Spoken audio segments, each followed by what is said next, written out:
very much indeed, and a very good evening to you. It's great to be back. Another series of the Late Late Breakfast Show, and every Saturday tea time I'm going to be taking you through until Christmas with all sorts of wonderful things. And I mean it. We've got some great Hit Squad features. All through the summer we've been working like mad, granting your requests to play awful tricks on your friends and relatives. We've also got the Golden Egg Awards, of course, and our Whirly Wheel Challenge. But no doubt all sorts of funny things will happen to me as well, as you saw at the beginning of the programme. And this one is a special. This is not quite like the other shows that will be coming up in the series. We have a cross-channel challenge. Now, the English Channel is not only the most famous waterway in the world, it's not only the busiest, but it's also protected these islands for centuries. It's in many ways maintained our independence. It's that fame that it has given it a special quality. And today we are going to have a number of people having a go at establishing new records for getting across the channel. When I looked through the record books, I did in fact see very few records for getting across that strip of water. Tonight, live on the programme, we are going to try and establish over 20 brand new records. We've got the bold, we've got the brave, and I can assure you we've got the downright silly. We've got Maxine from the Guinness Book of Records, who's going to be watching the monitors and checking that the times are quite correct. And we have a base in Calais and a base in Dover. We've got a Townsend-Torreson ferry with a camera on board that is steaming across the channel at this very moment. And we've got a helicopter high above. There's the ferry, and we have a helicopter above that ferry. And there's obviously a camera on board that helicopter so that we can follow the action as it happens. In many respects, we are also establishing the very first record now. You'll be surprised to know, in this age of satellite transmissions, that this is the very first time colour TV pictures have been broadcast from the channel. I've got a map here. I'll explain all about exactly who's going where as the programme goes on, and I've got an absolutely marvellous number 9 iron to shift these various things around. Got a hovercraft over the Dover side, and we've also got a helicopter. There's a man here who appears to be hanging from a duvet. He's French, and the latest word is we've got no idea whether he's taking part in the whole thing at all. Because of the difference in performance of certain of the competitors, some of the people have set off already. So I'll explain them as we go on. Here we've got one of the fastest powerboats in the world, being driven by Ted Tolman, who holds the world record for offshore powerboating speed. Another hovercraft. We're going to have a face-to-face confrontation with two hovercraft. The very first time anyone has tried to establish a record for the channel with a hovercraft. And we've also got various other people who will be doing daft things.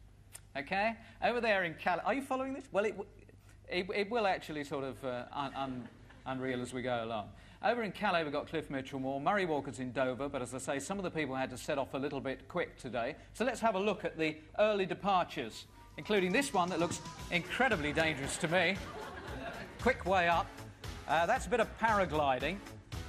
And we've got a chap called Brian Tripp and these land beach parakeets. Now, this is a jet ski. There's Mike Phipps and Barry Hotwood, two experts, and they're going to have a go on a jet ski. Also, a catamaran.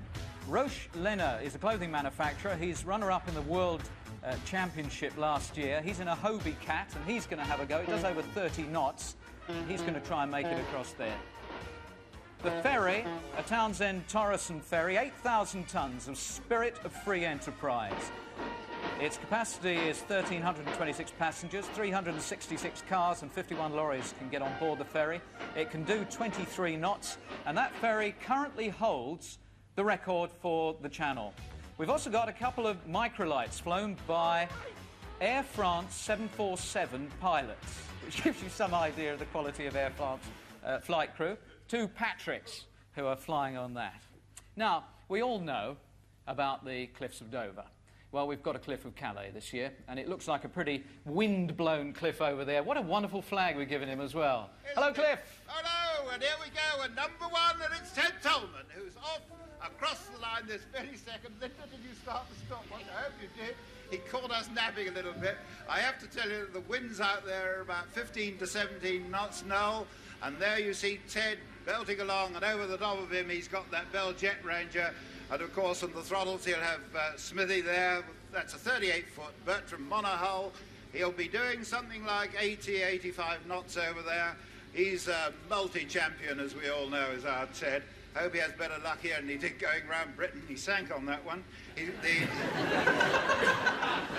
The helicopter escort above the top of him there will give radio control. It'll show him the quickest way across that channel. A number of people that you showed early on, Noel, unfortunately came to grief a little bit because the seas right in mid-channel were up to 10, 12 feet high. But anyway, Ted Tolman is on his way, and so will we. We'll be back with you. Keep your eye on Ted. Thank you very much. It's one other quite interesting thing to note about Ted Tolman's effort. He brought that boat out of retirement, and he says whatever happens to it this afternoon, he's going to put it back into retirement as well. At the Dover end, we've got a gentleman who normally spends most of his time travelling around the Grand Prix circuits of the world. We thought we'd give him a nice day out, nice sunny view there at the seaside. Murray Walker.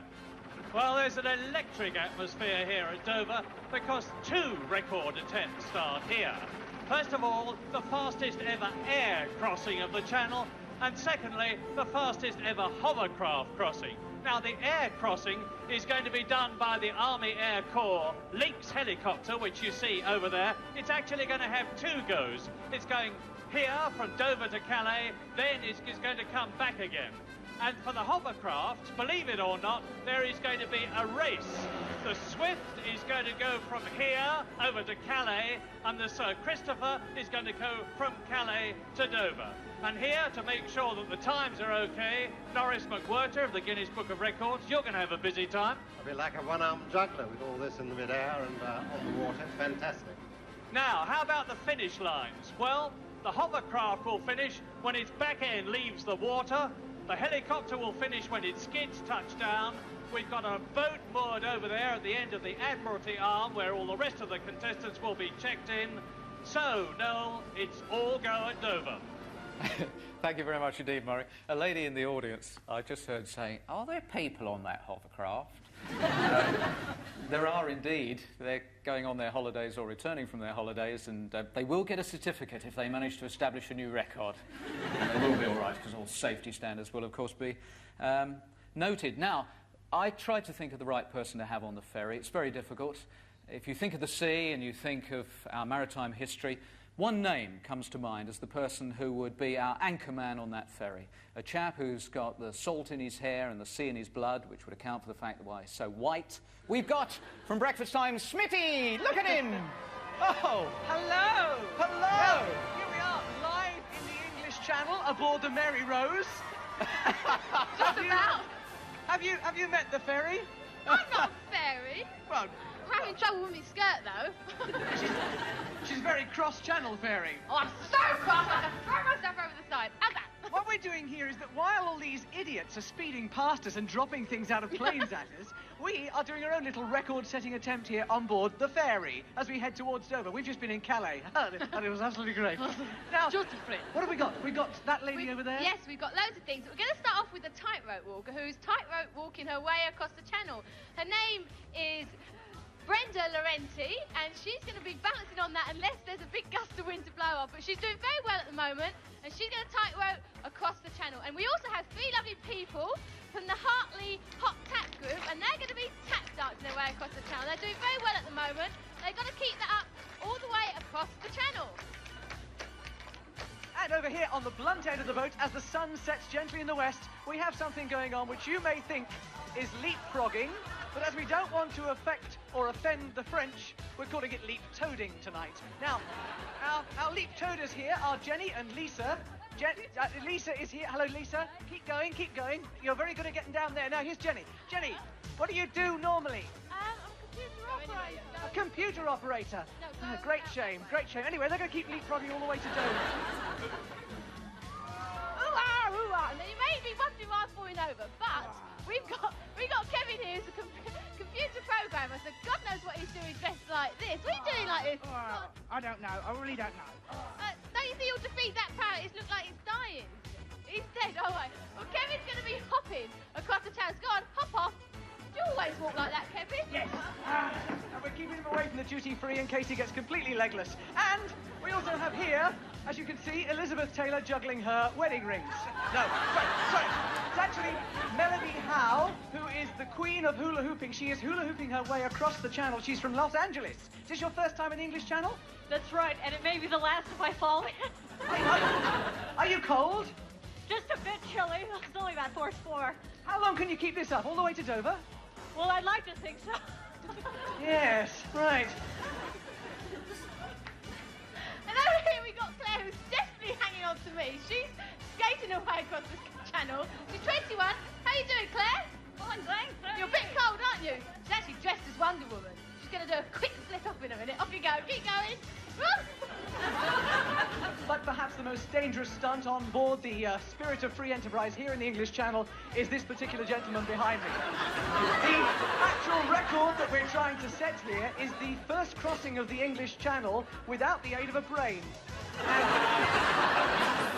the man who's doing it is Richard Clark. Hello, Richard. Hello. Good evening. What are you? A birdman. Yes, Parrot. what sort of parrot? Parrot. Do you mind if I call you Polly? No, I don't mind at all. Right, are you married? No, young friend single. Young friend single, looking maybe for someone to settle down with and buy a nice little perch? Yes. Yes. Yes. Are you feeling all right? You're not seasick, are you? No, I'm feeling sick as a parrot. Sick as a parrot, yes. Right. Carry on, Richard. Okay. Your toes ticklish. Come here.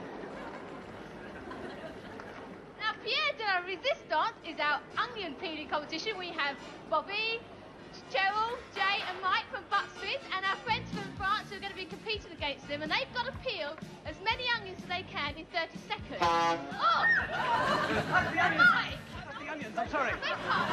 Anyway, those who don't get as many onions will end up eating them, so make sure you go ahead. Everyone ready? Laura here for Guinness Book of Records will give us a good time.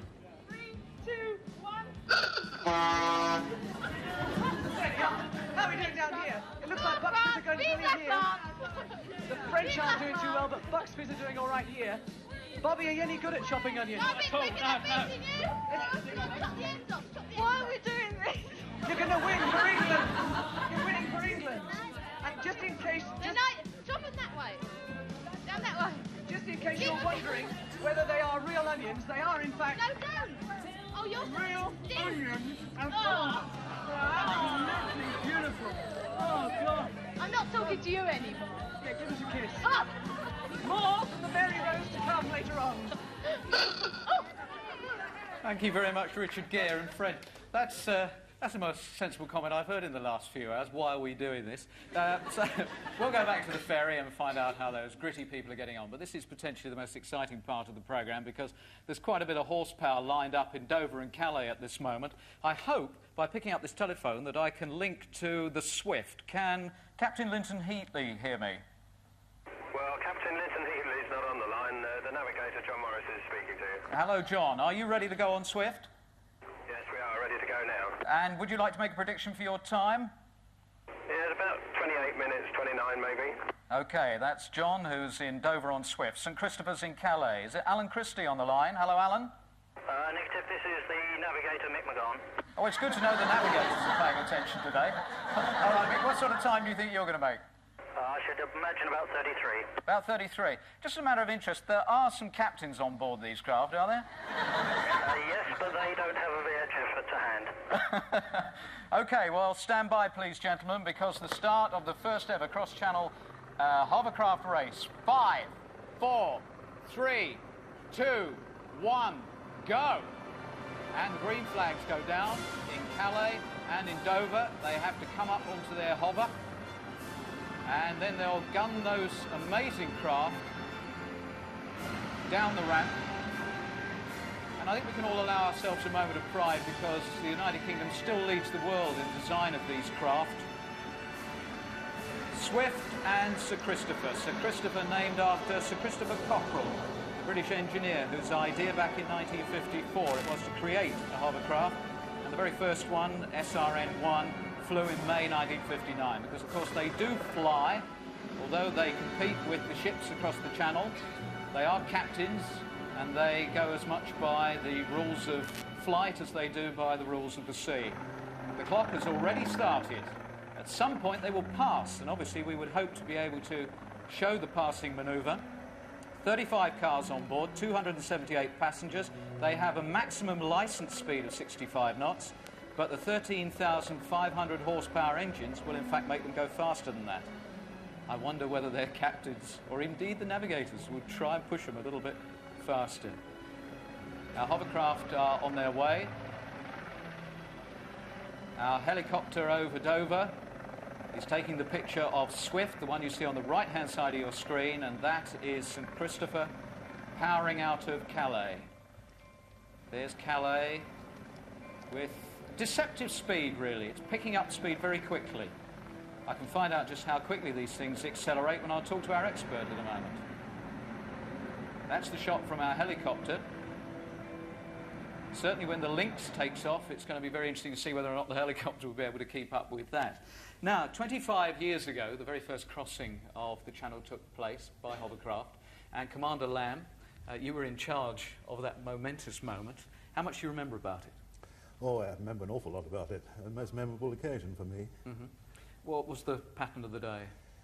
Well, we had a forecast blowing up to about 4 to 5 in the afternoon, and we had to do it on July the 25th, which was the 50th anniversary of Blériot's crossing. Mm-hmm. And the only way to do it, I decided, was to get up very early in the morning and leave Calais at about 3:56. It was just getting light at that time. Were there many people to greet you in Dover? It was a terrible anticlimax when we arrived in Dover, because we took 2 hours, 3 minutes on the crossing. We had Sir Christopher then as human ballast on the craft. We had to refuel at sea, because we didn't. This was really a full-scale model, and we had to put an extra tank on to refuel. We came into Dover, and the only thing that was happening was a man walking his dog on the beach. And, I think I scared the dog more than the man. Well, if you've ever doubted about things you read in newspapers or seen on the television, your doubts could well be confirmed now, because we have the news footage that was actually shot 25 years ago, and it doesn't quite tally with the story of the man who was there. It may have been coincidence or just clever timing, but the first Channel crossing by hovercraft coincided with the Blériot celebrations. The Saunders Roe machine made the trip from Calais to Dover in a little over 2 hours. The inventor and a colleague acted as human ballast to compensate for extra fuel.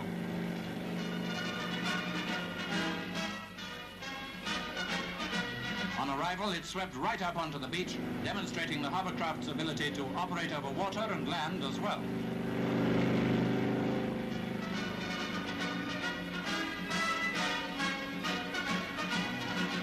Saunders Roe Chief Test Pilot Peter Lamb gave us this comment. The wind had dropped. Unfortunately, we didn't have a following wind, that's why we took longer, but at least we didn't have any form of headwind. They seem to get an awful lot of people walking their dogs at that moment.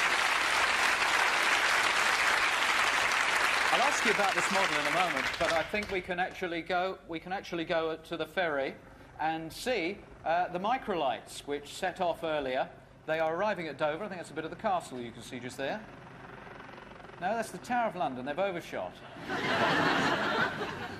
The 2 French Air France 747 pilots in their microlights, they have crossed over, and it's quite interesting. It's quite a common thing for these microlights to cross the Channel, but no one has actually tried to register a record. So these 2 Frenchmen are definitely on for a record. Patrick Fortic and Patrick Ribeyrol in their microlight aircraft. This looks like an upturned egg cup, but that's the the history-setting piece of equipment. That's about what it was. How difficult was it to actually control? It was pretty primitive. I mean, this, as I say, was a full-scale model. It only had an Alvis Leonides engine, that was the lift engine in here, gave 450 horsepower, of which about 2/3 was taken into the cushion, and 1/3 into these propulsion ducts with the sluice gates, as we call them. So the air was blowing out all the time through the propulsion ducts. If you wanted it to go forward, you just closed the forward one, and so all the air went out after. Right. I must interrupt you there, because at the moment our aerobatic team, and you're going to love this, if you like sensible flying, you'll really enjoy this. Here's the Marlborough aerobatic team. They are coming in to make their approach to Calais at the moment. They are going to establish a record for flying across the Channel upside down. Now, they're not... We thought we'd give you a very cultural, sensible programme to start this series. They're not quite as stupid as that might sound, because they are going to have the one in front the correct way up.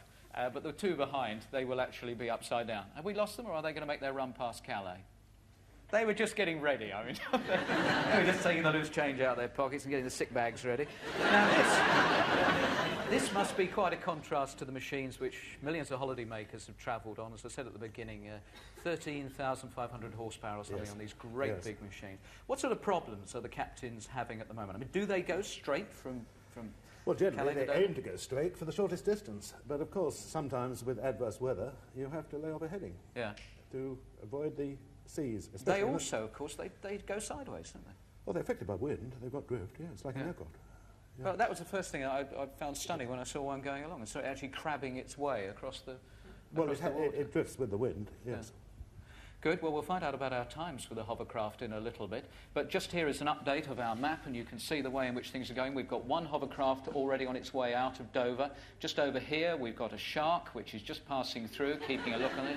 And just here we have the producer of the programme, Michael Hurl, who's proving that all BBC producers can do it, just sauntering across on the water. Ted Tolman's already left in his powerboat, and he is really going to shove that machine. Let's go to Dover. And the green flag is up from Murray. You've got a great moment now, Murray. It's not everyone who can start off one of these machines. It's all over to you.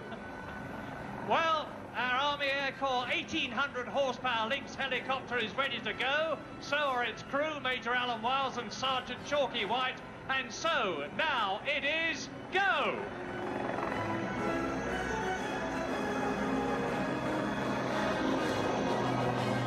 This you will remember from the Paris Air Race of last year, which we featured on the programme. An Army Air Corps Lynx helicopter, flown indeed by the same pilot as last time.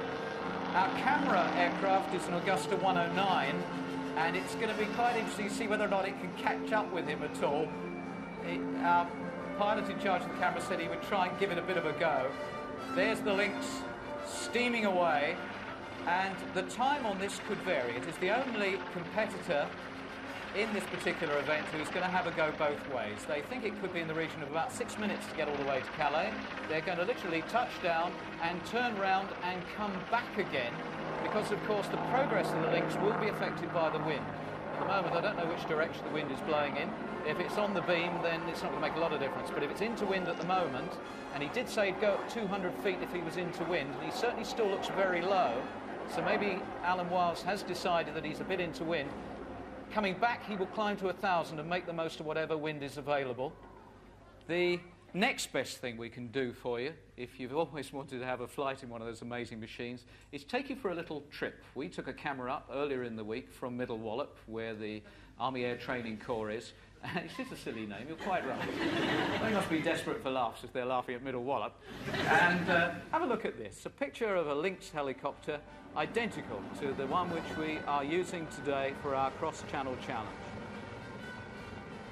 A few checks before the pilot takes off. It's quite a big machine. It's a deceptive machine in some respects. It's over 50 feet long. It will do 179 miles an hour. In its combat role, it's a tank buster. It would have missiles along the side. And it's a very successful export for this country. Many air forces around the world use the Lynx. Incidentally, today is the 27th anniversary of the establishment of the Army Air Corps, so a very happy birthday to everyone down at Middle Wallop who's helped us so much with this cross-channel challenge. That's still the film, but there's one of those piling its way across the channel at the moment. Back to the subject of the hovercrafts. Have you had a go with a more modern machine? Oh, yes. I've operated the SRM-4s. How do they work? I mean, I know how to fly a helicopter. I can't imagine what controls you've got with a hovercraft. Well, you've got 4 throttles and 4 pitch controls, and it's worked between the captain and the first officer. Yeah. And we've heard that the licensed speed is about 65 knots, but these modern machines, what sort of speeds are they capable of? Well, the SRM-4, under ideal conditions, would do 75 knots. It so much depends on the sea state. Yeah. Well, the sea state today has been a little bit unkind to us. As we heard, we've lost our water skier, not in the sense that we'll ever see him again. Unfortunately, he had to pull out. We can now have a look at the aerobatic guys, who hopefully will be starting their pass over Calais any moment now. And there they are. They are indeed, and we've just had a bit of confusion in that one of the hovercraft has just come in, the Princess Margaret has just come in. Thankfully, she's now switching off. and we're waiting for these 3 pit specials to come back and start this run across. The leader, 4 times British aerobatic team champion, is Philip Meeson, ex-RAF, and with him Nigel Lamb on one side and Ian Peacock on the other. And any second now, I think we're going to have them come past here and on their way across the channel. They cruise at about 145 miles an hour. They got a range of some 250 miles. And as Noel said, 2 will be upside down and 1 will be the right way up, but they can fly either way, hopefully. What's that we can see there, Cliff? What, that? That's the Princess Margaret. Ah. No, not the Princess Margaret, the other Princess Margaret. Thought she was over to see Boy George. I know. This is what's known as a stretched version. I hope she's not watching. This is one of the bigger of the hovercraft. The ones that are actually taking part of the Mountbatten Tooth. Oh, there we are. There we have the proof. Yeah, there you have the proof. Cliff, I understand that on board the ferry at the moment they can see a bit of action. I don't know whether it's... There's the microlights. Now, presumably they must be on their way back now, are they? They've already had a quick look at Dover, and they are mimsing their way along quite nicely. There is Ted Tolman and Smitty Smith, and they are absolutely hammering their way along in that monohull craft. As we mentioned at the beginning of the programme, Ted took part in his catamaran in the Round Britain race recently, and fortunately all 4 crew members were rescued, but they sank. They went down off St Anne's Head, and they were out of that boat within some 26 minutes. The RAF pulled them out, which is great credit to the RAF. They're picked up, obviously, from our helicopter just off Dover. And you can tell by the way in which you see the water exploding under the boat just how much of a hammering they are getting. It looks so romantic, doesn't it? So gentle from that particular angle. It looks like the sort of thing you do on a Saturday afternoon for a little fun, maybe holding a gin and tonic in one hand.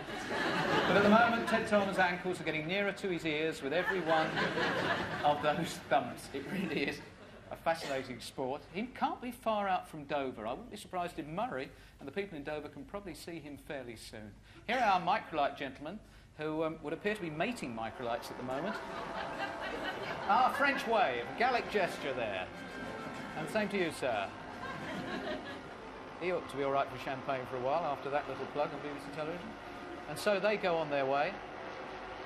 They are quite incredible. Imagine the contrast between flying one of those and flying a 747. Here come our pit specials. See, you didn't believe us. Now this is the way they're going across the Atlantic. These are the 3 pit Atlantic now. The channel. Well, if you're upside down, they all look the same, don't they? All the sea looks the same to me. But they're now on their way, and we're now looking out to where they're going to, hoping to get the links coming in. We should have the links here, we reckon, any time in about the next minute or so now. We can't see them yet, though. But the 3 pits are all on their way across towards Murray, Dover, but not a sign yet of that Lynx helicopter. It was flying low, you said to me. Yes, he didn't seem to actually go for any altitude, which I thought suggested that he was flying into wind, and he was going to hold it down to about 200 feet, he reckoned, actually, Cliff. Well, the wind was coming west-southwest, so it'll be sort of over his right shoulder, won't it? Yeah. I think now we've actually just got him in sight. He's low left from the 3 pit specials, if the camera can see it. Right the way over the top of that little pylon in front of the camera on our left. I'm trying to tell him where to go. I can actually see the helicopter coming in. It's over the top of a little yacht at this moment. The cameraman is shielding. I can see him from here. He's actually shielding the sun from his eyes. But hopefully he can now see it. Can you see it? Yes. There we are. There's the Lynx coming in now. We didn't I have think the it's time. on fire, actually. If that's a Lynx helicopter... No, the Lynx helicopter is to the left of that, low left of that. If we go left, please. Can we go left? I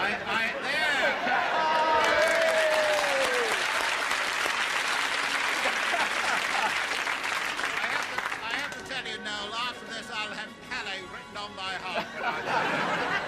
Cliff, you wouldn't have been able to hear it. We had the entire studio audience directing that shot. They're all going, come left, come left. Well, anyway, here's Major Adam Wiles. He's the head of the Army Air Crewman Training, and he's coming in.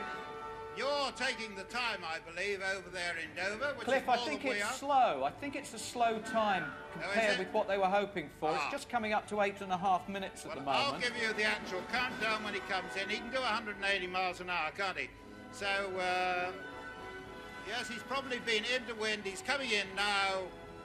3, 4, 5, 6, and touchdown. Wow. Well, that's one way to do it. And over at Dover at the moment. Dover, here is Ted Tolman. And I wonder what the time on this is going to be. Ted Tolman arriving in Dover. He's probably had the roughest ride in the sense he has been hammering his way through those seas. That's nothing new to Ted. He was, for 5 years, the British offshore champion in his Class 1 boat. And look at that. That gives you some idea of how it can ruin your breakfast. Ted Tolman and Smitty Smith coming into Dover. From that angle, I can't tell you whether they've crossed the line. I would love to know what the time is. Maxine, have you got any idea what time we've got on that at the moment? About 26 minutes. That has got to be considered fast under these conditions, 26 minutes. On board that boat you're looking at, there are 53 passengers, 2 cars. One of the fastest car ferries. He still seems to be tramping on a bit, so I assume he hasn't crossed the line. Knowing Ted, he'll probably pass right through the rescue boat. Ah! There's the ferry. See, I'm good at ship recognition. I spotted that immediately. That was, without a shadow of a doubt, that was a ferry. Now he's throttling back a bit. There we have it. That is our line, and he plops over it. And if he can unscramble his brain, there's his helicopter above. We'll be having a chat with him a little bit later. Time? 27.6 seconds. 27 minutes 6 seconds. and 6 seconds. Ted is going to be extremely pleased with that. Now, as I mentioned earlier, the Lynx helicopter is the only competitor that's going to have a go at this twice. So, back to Calais and Cliff. You're going to restart and see whether he can beat his last time. We are. He's got his tail towards me at the moment, so he can't see me. Once he turns round, I'll put the flag up and we'll have the Lynx away. Away he goes. There he goes. I don't think he saw you, Cliff. I don't think he saw me either. Stop the watch and wave again. And the little flag. Try your little flag. I'll try them both. That's better.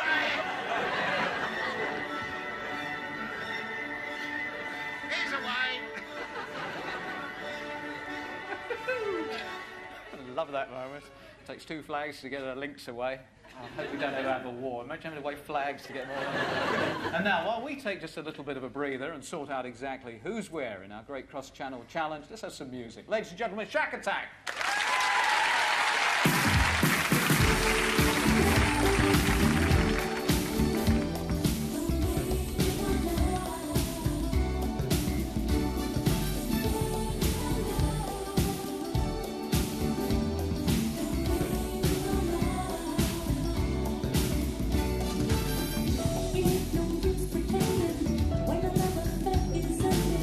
That you can't accept the part you play.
to Calais and to see whether, yes, we've got our first hovercraft, first sighting of a hovercraft approaching the shore. Cliff? Yes, indeed it is. It's not very far away. I think we're only about a minute or so away from it. I can tell you the time. What have we got on the clock? We've got 22:20 on the clock here. I don't know how far away the one is the other side. I think they can turn the tap on a bit now. Well, I think you're absolutely right, and I think on this instance they certainly have. Linton Heatley, the New Zealander, is the master mariner on this one. He's the one who refused point blank to speak to Noel. He's not the only one either. The licensed speed is 65 knots. They have been known to do it a bit quicker than that. They were saying that they were hoping, really, to do it in under 25 minutes. Ted Tolman was very worried that the hovercraft would actually beat him, and I think he might well be right, because at the moment it's only some 400 yards out from the edge here in Calais, and it looks as though this one, the Swift, is going to win. The one out of Dover. We've got a bottle of champagne waiting for him now. Cliff, we've got the Dover shot. Oh, have you? The one is arriving in Dover. How far away are they? Well, it's tricky to work out from this point because I'm watching from the helicopter, but... Well, ours is really just a matter now of a couple of 100 yards out. Yeah.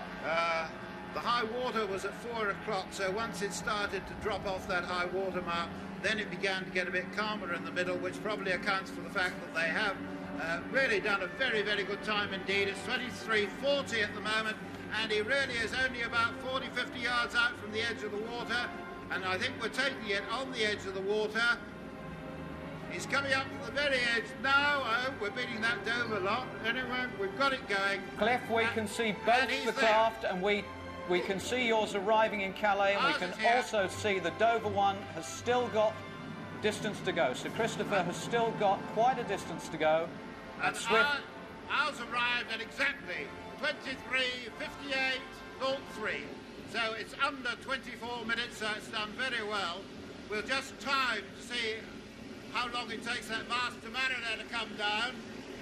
He's looking very pleased with himself. OK, thank you very much there. Cliff seems to have a totally different watch to everybody else. Let's go to the ferry and see how Richard Gere is getting on the ferry at the moment. How are all the stunts going over there? Welcome back to the ferry, and as you can see, you really can't stay here. Actually, we're kidding you because we're in Dover Harbour, and we got here about 2 hours ago. We should be waiting for you to finish for those helicopters and things. We have now some culture for you on board the ferry. Behind me, you can see some real frogs. I mean, some real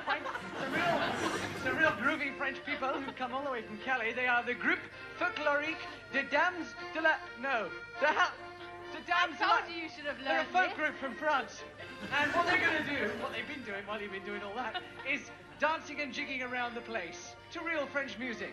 Take it away, Matelot.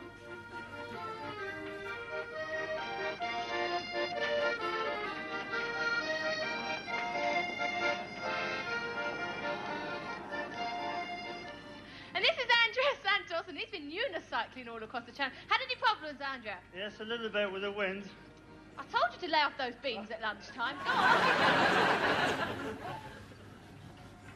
And over here we have another of the dangerous stunts, a snail who has crawled across the English Channel. This is Donna Fox. Hello, Donna. Hello. Good evening. How is it down there? It's okay, a bit wet and a bit soggy, but other than that, it's a bit sluggish, but there you go, you have to take the rough with the smooth. Well, look, I tell you what, I've got some garlic and some butter here. Would you come out for dinner tonight? Well, I'd love to, but I'm in a hurry. Poor thing.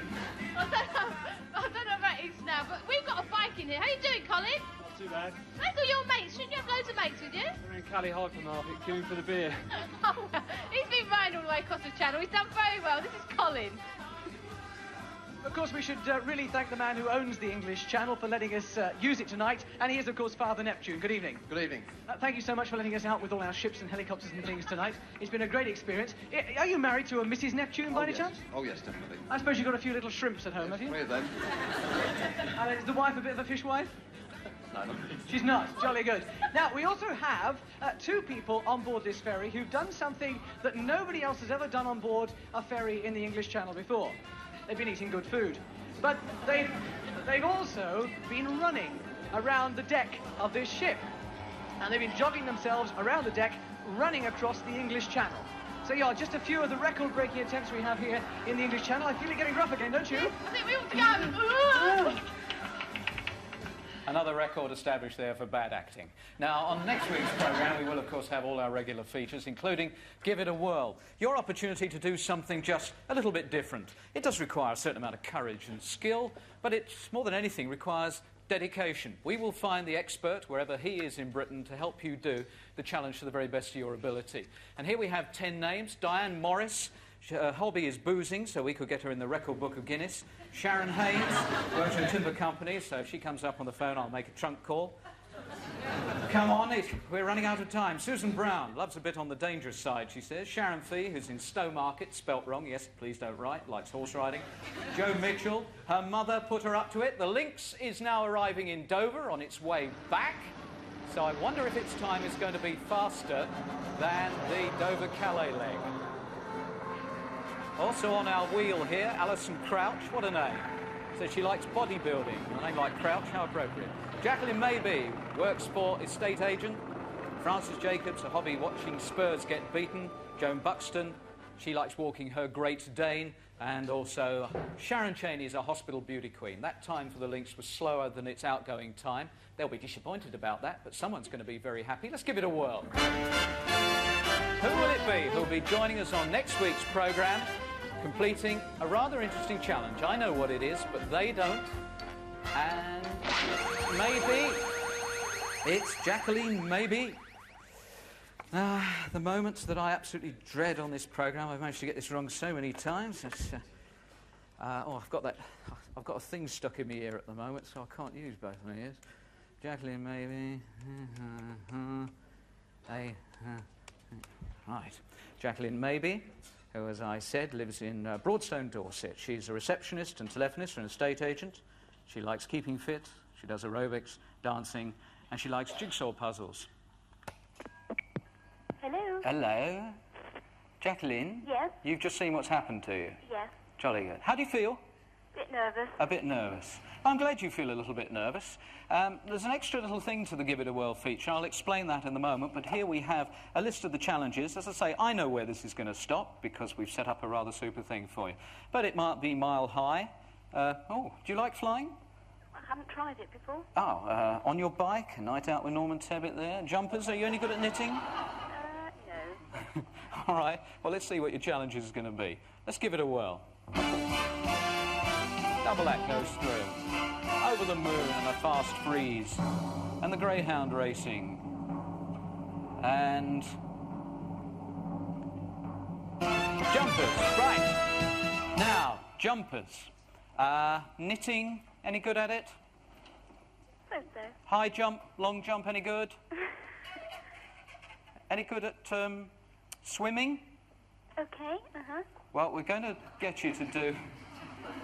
I'm glad you're good at swimming. I'm going to get you to do a high-speed water ski jump next week. Oh, no, it's not that bad. It's about 50, 55 miles an hour. Should be no problem at all. But you're not going to be doing it alone. There'll be somebody else helping you on next week's programme. And this is the difference with our Give It a Whirl feature this week, and indeed throughout the series, that we have a partner for you. In the audience, there are 6 possible partners, one of whom is a ski expert, but also in there is a management accountant, an engineer, a painter and decorator, a timber inspector, a kitchen fitter, or a salesperson. You have control of that camera that you can see at the moment. Hopefully you can see your TV. Yeah. Okay. You're looking for a possible partner. Move the camera around. Go on, you're in control. Tell it which way you want to go. Left. Left? Left? That's up. Come on, left. Up? Right. Right. Okay. Hurry up. Down. You're looking for a ski expert. Oh, down. Down.